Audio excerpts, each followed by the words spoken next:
أعوذ بالله من الشيطان الرجيم بسم الله الرحمن الرحيم الحمد لله والصلاة والسلام على رسول الله محمد بن عبد الله أما بعد ඔබ සියලු දෙනාට අල්ලාහ් වෙතින් වූ ශාන්තිය හා සමාදානය අත් වේවා.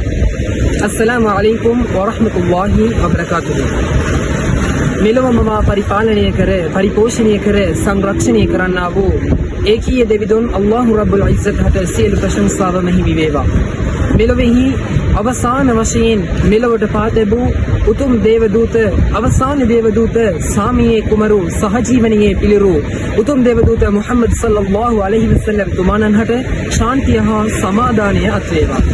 මා දයාබර සහෝදර සහෝදරියනි, අල්ලාහ්ගේ ගෙත්තනි අල්ලාහ් රබ්බුල් ඉස්සත් මේ වසන්ත කාලයක් නැවත වතාවක් අපහට උදා කරලා එම වසන්ත කාලය වෙනම රමලාන් මාසයේදී අවසාන 10 නම් සුවිශේෂී වූ ඒ දවස් 10ට පිවිසීමට අපහට අවස්ථාව උදා කර තිබෙනවා.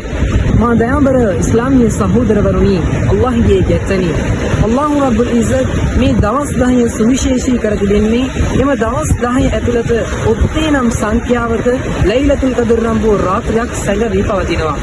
අල්ලාහ් රබ්බුල් ඉස්සත් මේ ලෛලතුල් කදර් නම් වූ රාත්‍රියේදී අල් කුර්ආනයේ පහළ කළ ඇති බව සූරා කදර් එකේදී ප්‍රකාශ කරනවා.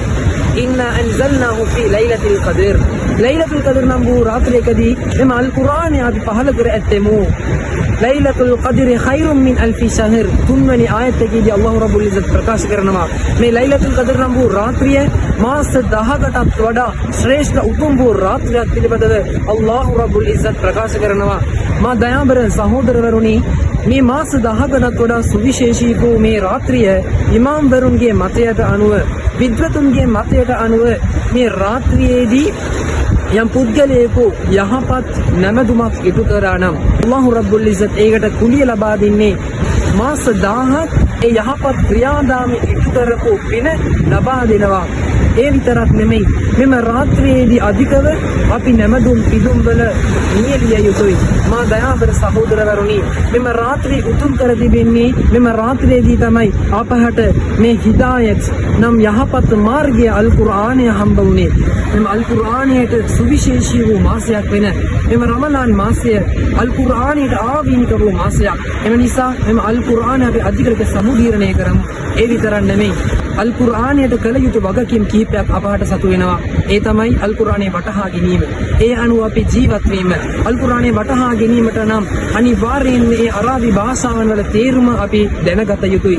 එතකොට අල්ලාහ් රබ්බුල් ඉස්සත් තමන්ගේ ගැත්තාට පවසන දේ අපහට වටහා ගන්නට පුළුවන්.